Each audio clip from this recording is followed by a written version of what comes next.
Barrister Emmanuel and I have been working for a number of years here in Nigeria on human rights issues, and this is a sad day, Charles, for human rights in Nigeria. Sunday Jackson, and I'm not a lawyer, I'm a human rights advocate. Sunday Jackson, by anyone's estimation, is totally innocent. And the issue where this man was out farming, minding his own business, and then the attacker came and a struggle ensued. And of course, this man is going to defend himself. That's why we call it self-defense. And yet today, we were at the Nigerian Supreme Court, and it was very brief. It was only about maybe 2 minutes long. And we just wept at the failure of the Nigerian Supreme Court to say that this man, and they had the opportunity to say this man was totally innocent. We haven't seen all the ins and outs. Guys, have you seen what our country, Nigeria, has become? Have you seen how toxic our country have become for a common man? A man was in his farm farming, and he was invaded by a Fulani herdsman, and he defended himself. By self-defense, he overpowered the man, and he was already incapacitated, but by God's grace, he was able to overpower the man and tie the man.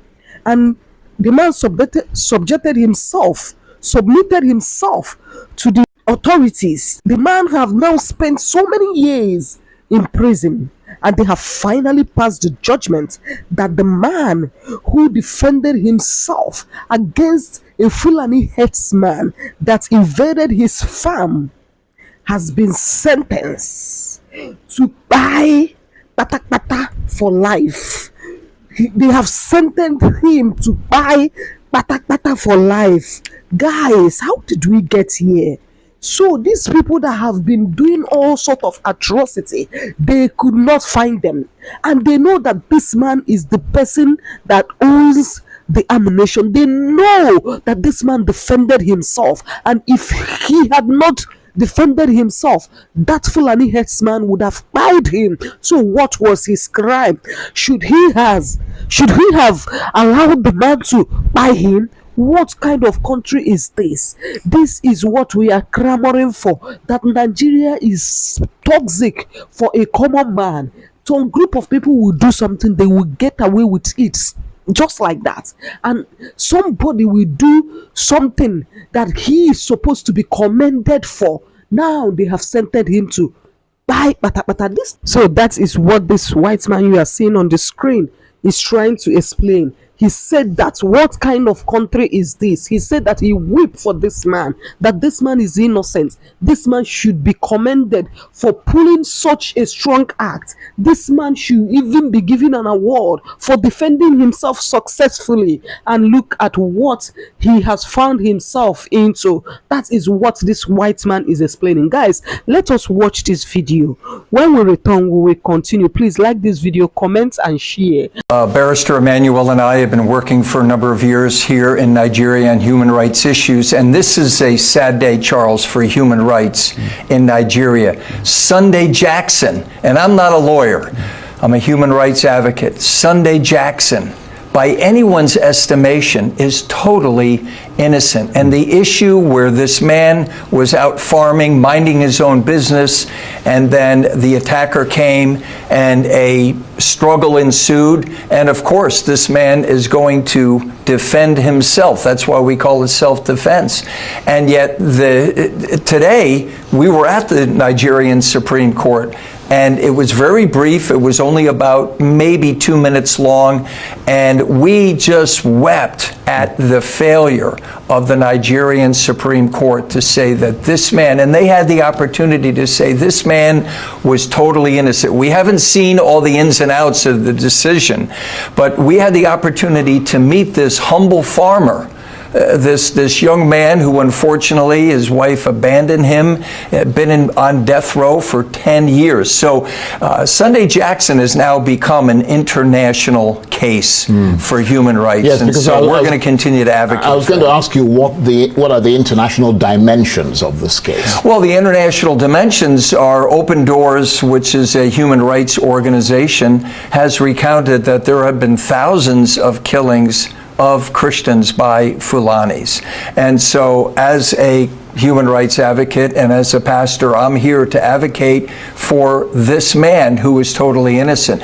So it has international implications. The eyes of human rights advocates are now on Nigeria. Like, how could this happen? How could this possibly happen? By anyone's estimation, as Barrister said earlier, manslaughter at least, because murder one that he's being convicted of and may face hanging if we can't get clemency for him, it has to be premeditated. So what justice on the Nigerian Supreme Court that didn't pop up and say to him or her, this is a case of self-defense and this man is totally innocent. So we encourage people to continue to pray for Sunday Jackson and his innocence. Guys, put your hands on your head and say, may Nigeria not happen to me. Say it 3 times. May Nigeria not happen to you in Jesus' name. What kind of country is this? See how Nigeria has happened to this young man. He was farming peacefully in his farm. A Fulani herdsman invaded his farm. This man fought him back. He defended himself and the man died in the process. They now took this man to prison. He has spent several years in prison and they have concluded the case and they have passed judgments that this man should die forever, just like that, for defending himself. What if it was the other way around? Shebi the Fulani man would have took to his heel and the matter would have closed since then.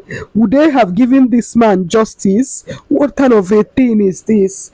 In that our constitution, doesn't we have anything like self-defense? So if somebody came to you to buy you and you have a means to defend yourself, so you should no longer defend yourself. I don't understand. What is the problem? Why are we behaving like this in this country? And I don't even know the judge that is passing this kind of judgments.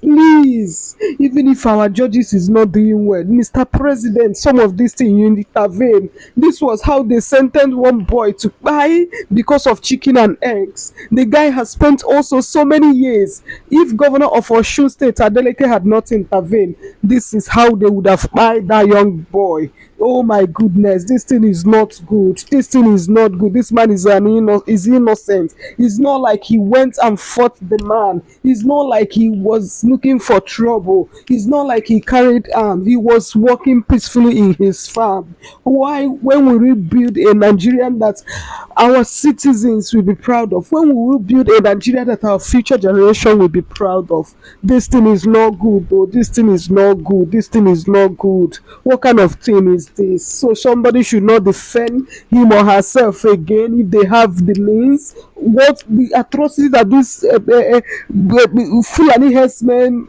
have committed in this country, is it not too much? How many of them have they arrested? How many of them have they persecuted? How many of them have they shown to public that this was, they are going to buy them? Why this man that defended himself? Why? Oh my goodness. God, come and have mercy on us in this Nigeria. Come and have mercy on us. This country is becoming too toxic for common man. Oh my God. Guys, I will see you in my next video. Please like this video, comment and share, and subscribe to this YouTube channel for more updates. Thank you. Bye bye. Please stay safe and have dominion.